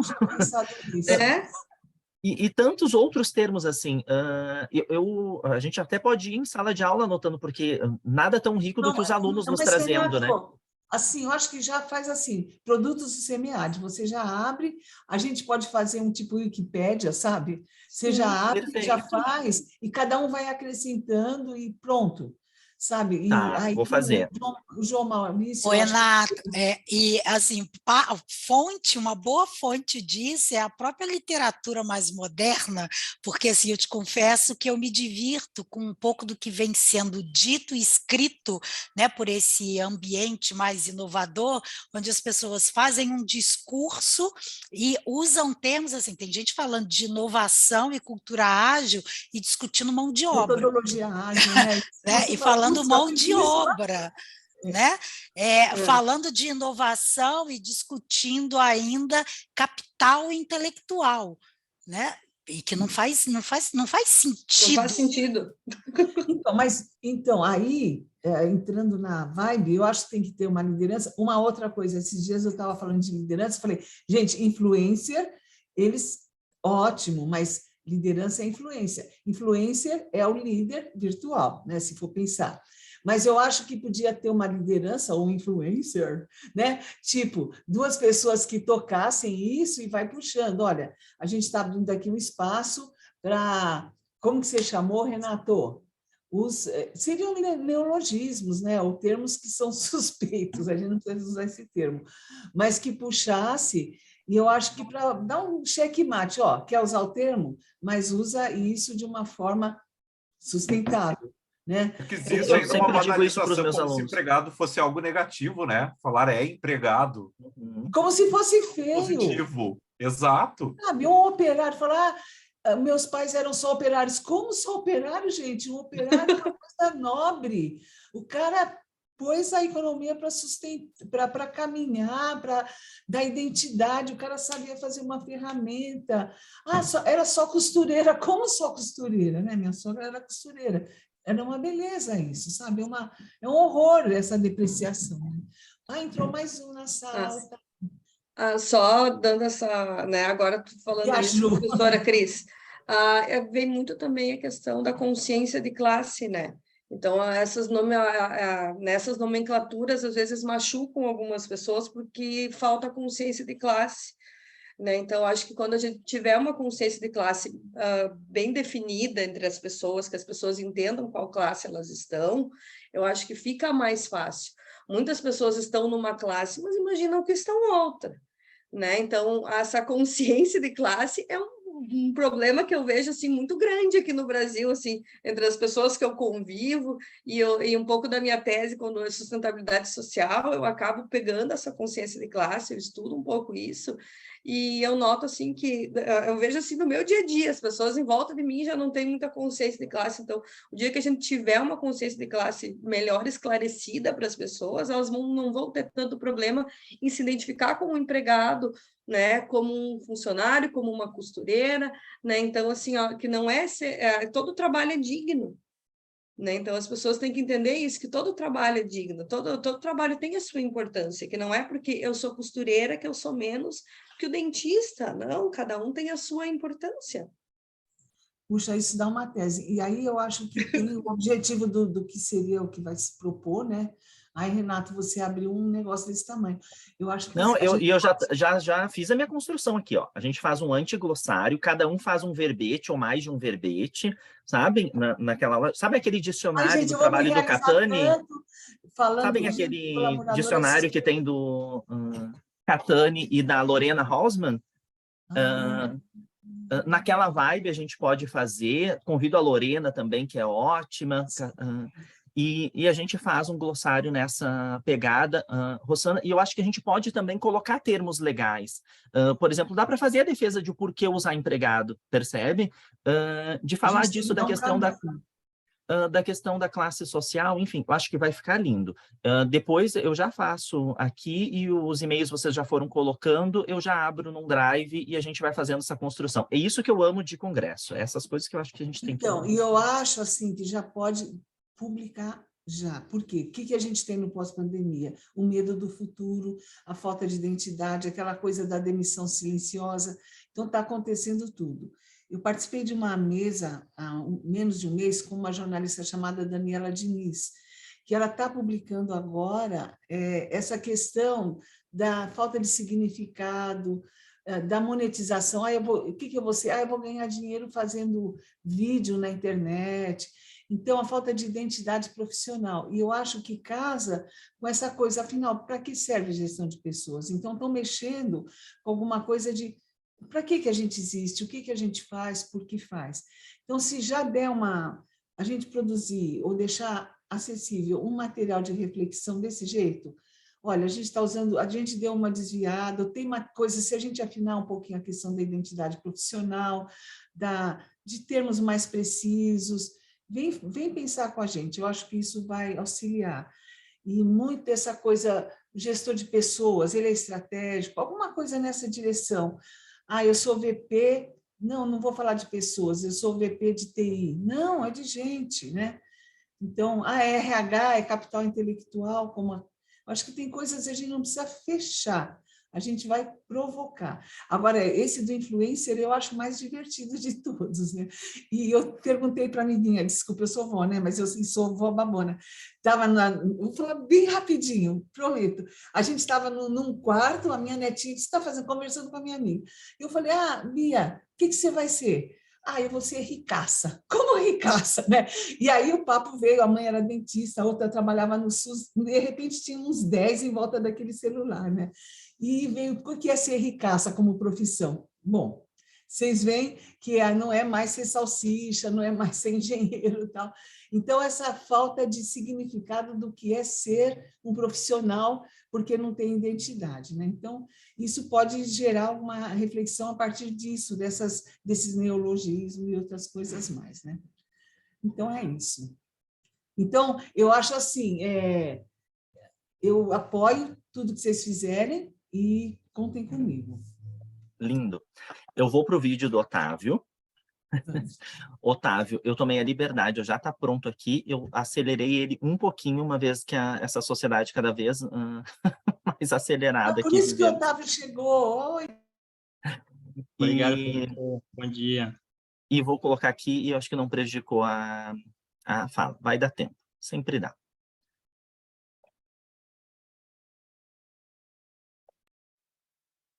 Júnior, sou discente do programa de pós-graduação em Administração da Universidade Federal do Pará e vou estar apresentando o trabalho intitulado Estratégias de Gestão de Pessoas no Enfrentamento à Pandemia de Covid-19, uma revisão sistemática de literatura. O trabalho está inserido no contexto da pandemia de Covid-19, que provocou uma mudança na rotina das pessoas e nos processos de trabalho, onde foram necessárias adaptações para manter o funcionamento da empresa e cuidar dos colaboradores. Nesse contexto, pesquisadores contribuíram com pesquisas para identificar os desafios da gestão de pessoas durante a pandemia, práticas de RH que pudessem auxiliar na gestão da crise, e ainda como as empresas podem responder com eficácia a crises como a atual pandemia de Covid-19. Portanto, a proposta do trabalho vai responder a seguinte pergunta: como as organizações se adaptaram durante a pandemia de Covid-19 para dar continuidade à gestão de pessoas nesse período de crise, e tem como objetivos específicos identificar as estratégias adotadas pelas organizações para dar continuidade à gestão de pessoas durante a pandemia, discutir os impactos e mudanças provocados pela pandemia e apontar perspectivas futuras para a gestão de pessoas. A gestão de pessoas em tempos de crise. Em tempos de crise, as empresas passam por diversos desafios e são forçadas a reduzir recursos e escolher entre perseverar ou sair do negócio. Mas esses impactos variam de acordo com o tamanho e estrutura da empresa, onde as empresas menores podem sentir maiores impactos em tempos de crise. O novo normal. A pandemia de Covid-19 provocou drásticas mudanças na forma de trabalho e relação entre as pessoas. Agora as pessoas precisam conciliar o cuidado do lar e as demandas do trabalho. Por isso, durante a pandemia, a resiliência é uma habilidade fundamental para as pessoas e as empresas. Além disso, a pandemia acelerou os processos de trabalho no ambiente virtual e isso provocou grande demanda por treinamento para adaptação a esse novo cenário. O método de pesquisa adotado nesse trabalho foi a revisão sistemática de literatura, e a base de artigos escolhida foi a Scopus. Os termos de busca utilizados foram gestão de pessoas, ou recursos humanos, e Covid-19. No total, foram selecionados 27 artigos. A revisão sistemática de literatura está organizada nas seguintes fases: de planejamento, que diz respeito à definição do problema de pesquisa e à escolha da base de artigos, e pesquisa e tratamento, que diz respeito às fases de definição dos termos de busca, os critérios de triagem, os critérios metodológicos e o formulário padronizado para extração de dados. E, por último, os resultados através da síntese descritiva dos dados. Os resultados da revisão sistemática de literatura mostram as estratégias adotadas pelas organizações durante a pandemia de Covid-19, como o bem-estar do funcionário, que diz respeito a criar um ambiente seguro e saudável, que influencia diretamente o bem-estar físico, psicológico e social dos colaboradores, o trabalho remoto, que foi a estratégia mais comum entre as empresas para dar continuidade aos negócios, a comunicação, que foi um fator crítico para comunicar as decisões estratégicas e mudanças organizacionais, e o treinamento online, que foi um ponto positivo na redução de custos para as empresas que adotaram estratégias como os webinários e os workshops. O engajamento da equipe foi um fator importante para manter o comprometimento organizacional mesmo em tempos de crise. A segurança no trabalho, onde foram adotadas medidas de segurança e fornecimento de suprimento de proteção individual. A ajuda psicológica foi destacada como necessária para ajudar da melhor forma possível os colaboradores, inclusive através de atendimento psicológico online. A flexibilização. Em algumas empresas se esforçaram para manter um contrato mínimo para que seus colaboradores não perdessem completamente sua renda. O downsize, que é a redução de custos com o pessoal, que deve ser feita como última alternativa e deve ser feita com responsabilidade, visando o longo prazo, haja vista que o capital humano ele é um fator crítico nesse processo de recuperação de empresas em períodos de crise, no longo e médio prazo. E a decisão compartilhada, compartilhamento de decisões com colaboradores, empresas, clientes e sindicatos, também foi uma das estratégias adotadas durante a pandemia. Além disso, os resultados da pesquisa possibilitaram identificar uma abordagem dos gestores durante a pandemia, onde essa abordagem inicia primeiro com um diagnóstico rápido da situação, isso é, verificar as necessidades de trabalho remoto, as necessidades dos colaboradores, e segundo, o replanejamento, que é rever a estratégia de gestão de pessoas, definir as prioridades, equilibrar os interesses entre os stakeholders. Terceiro, a comunicação, facilitar a comunicação, evitar ambiguidades, clareza e transparência, utilizar os canais mais próximos aos colaboradores. Por fim, para alcançar a continuidade da gestão de pessoas e conseguir resultados em engajamento, motivação, segurança, ajuda psicológica e flexibilização. Porém, todo esse processo, toda essa abordagem está envolto de um clima mental e psicológico favorável a esse processo de abordagem. E esse foi um dos destaques que a maioria das empresas apontaram nessa abordagem. Criar um clima mental e psicológico favorável é imprescindível, foi imprescindível para que as empresas conseguissem alcançar um resultado satisfatório para manter a continuidade dos negócios. Concluindo, a gestão de pessoas e o RH, de modo geral, ganharam um destaque nas respostas organizacionais. Apesar de a pandemia de Covid-19 ter como maior característica a adesão de tecnologias para adaptação, o recurso humano continua sendo um fator crítico. E as principais mudanças estratégicas adotadas pelas organizações foram a transição para o trabalho remoto, e com isso surge a demanda pelo treinamento online, mas ao mesmo tempo o bem-estar dos colaboradores e a ajuda psicológica foram prioridades para a gestão de pessoas. Aqui estão algumas das referências utilizadas no trabalho. E por fim, muito obrigado pela atenção de todos.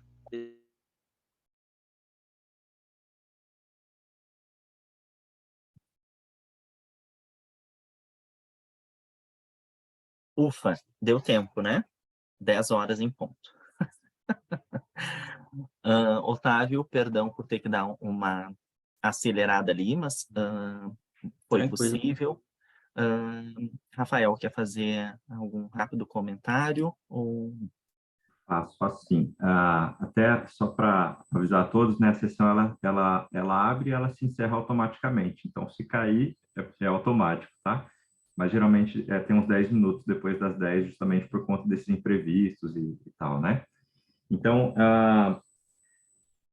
porque a discussão está muito boa, né? Na verdade, a discussão está bastante rica. Parabenizar o Otávio aí, que está no Pará, Otávio, agora? Está aí do Pará. Isso, estou em Belém. Vantagens dessa distância, né? Cara, a cidade mais bonita que eu já visitei no Brasil é aí no Pará. Legal, verdade, Alter concordo. do Chão, muito, muito bonito, maravilhoso, Já né? fui até do chão também, Santarém, né? Muito legal, pois é. Mas eu fiquei pensando um pouco assim, isso traz uma realidade relativamente nova, especialmente para a pesquisa acadêmica, né, que é a pandemia. Acho que a produção de conhecimento é sempre importante, né, quando a gente tem uma situação nova, especialmente como essa. Mas eu fiquei com uma dúvida que eu queria te perguntar um pouco sobre a escolha da Scopus. Eu fiquei curioso se você também pensou em utilizar o Web of Science, cruzar os dados e ver o que é que tinha de material, porque como não tem tanto material produzido, eu fiquei com essa curiosidade, né? Se essa escolha foi proposital, se ela teve algum outro motivo, né? Porque, por exemplo, quando você fala do novo normal, tem apenas uma referência lá citada, né? Então, fiquei pensando se em trabalho sobre pandemia, ampliando as bases, você teria ainda mais referencial para contribuir com essa discussão. Então, eu queria te ouvir um pouco sobre o processo e os procedimentos metodológicos da revisão. Certo. Na verdade, esse trabalho, ele foi um trabalho de uma especialização que eu fiz, né, uma MBA em gestão de pessoas. Atualmente eu sou aluno do programa de mestrado da UFPA, né, administração.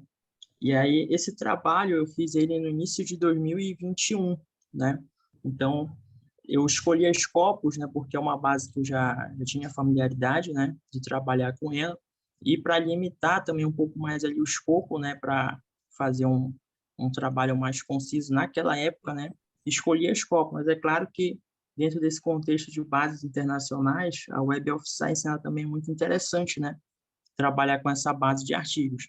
Essa revisão de literatura, ela tem 27 artigos, né, então nesse primeiro período, naquele primeiro período de 2021, ainda estavam se iniciando nessas publicações que vieram de 2020, né? E é claro que hoje, se a gente fosse refazer essa pesquisa, acho que essa base já teria mais tranquilo, mais de 100 artigos, né, publicados. Nós já estamos no final de 2022, né? Então, por isso esse trabalho ele trabalha com essa base em um período de tempo mais curto. Mas é claro que para enriquecer mais o trabalho, né, seria excelente refazer essa pesquisa, né, uma base como Web of Science, por exemplo, né? Bacana. E até bastante preocupado com o tempo, pessoal, para o encerramento, vou pedir para vocês já clicarem, por gentileza, nos links, porque depois a sessão some, né? Um de avaliação da sessão e outro da sala de network, para quem quiser participar depois, porque depois ela some. Otávio, e agora, continuando, no mestrado, né, você continua com essa temática ou não?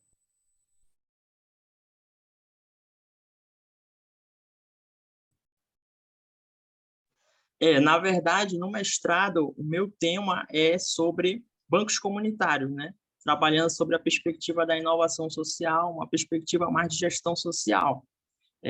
Mas eu discuto dentro dessas duas linhas, gestão de pessoas e a gestão social, mas no mestrado mesmo eu acabo que estou focando mais na gestão social. Nossa, que interessante. Banco social, é isso? Bancos comunitários. Bancos Isso. comunitários? Isso. Legal, bacana.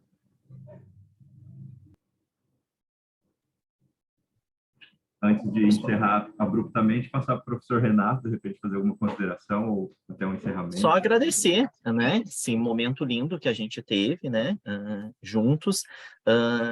Eu já peguei aqui os e-mails que foram compartilhados, eu já abri o Drive, só não deu tempo ainda de colocar vocês. Coloquei lá como um antiglossário até o momento, tudo a gente vai construindo junto. Coloquei como subtítulo Trabalho, Organizações e Subjetividade, porque eu acho que as nossas discussões vão perpassar por isso, né? A gente está falando de trabalho, a gente está falando do mundo das organizações, a gente está falando de subjetividade de alguma forma. Estou colocando já os verbetes, eu acho que a gente pode colocar alguns com com okzinho e alguns com um ponto de atenção, de cuidado ao momento de uso, né? Se fazer o uso de uma maneira crítica, né? Sabendo de como está se referindo. Acho que a gente pode convidar outras pessoas que vocês tenham relação e que vocês lembrem que podem contribuir com algum verbete. O verbete também pode ser construído com mais de uma pessoa. Eu posso colocar ali uma obra que me veio à cabeça que a gente pode se inspirar, que é a do Catani e da Rosman, como eu disse. Enfim, eu acho que a gente pode ir fazendo e a gente pode continuar esses diálogos lindos, e a gente faz lá esses diálogos pelo próprio Drive, e depois a gente pensa, né, num cronograma, enfim, para dar conta, como a Cris falou, de já publicar, acho que pode ser por e-book, e depois a gente pensa direitinho nessas questões. Eu adoro fazer essas coisas, para mim não vai ser nada demais, e a gente vai fazendo juntos, tá? Obrigado, gratidão por esse Só fazer um momento. printzinho da tela, pessoal, antes que a Cris saia. Boa. Vamos, Kátia. Vamos sorrir, né? Pronto. Eu fiz aqui também. Deixa eu ver se eu consigo colar. Ótimo. E a Depois gente eu vai se conectando aí nas redes e vai continuando os diálogos e continua as nossas falas. Pode ser um pedacinho do e-book, esse print. Pode. Vocês estão ouvindo outro evento, né, gente? Até engraçado. Não? No outro tem 300 pessoas. Eu sou da comissão organizadora, é bem legal, está falando de ESG. A gente pode sim, né, contar no início do e-book um pouco da história de como surgiu, né? Acho que fica bonito. Encontrar é saúde, é beleza. Um beijo, então, gente. Tá, gente. Tchau, Obrigada tchau. Vamos falando. Tchau. Tchau. Obrigado. Tchau, gente. Bom dia a todos. Tchau. Tchau, Otávio. Tchau, prazer. Até breve. Prazer. Parabéns, Otávio. Ficou muito legal. Muito legal. Obrigado, professora. Tchau. Até breve, gente.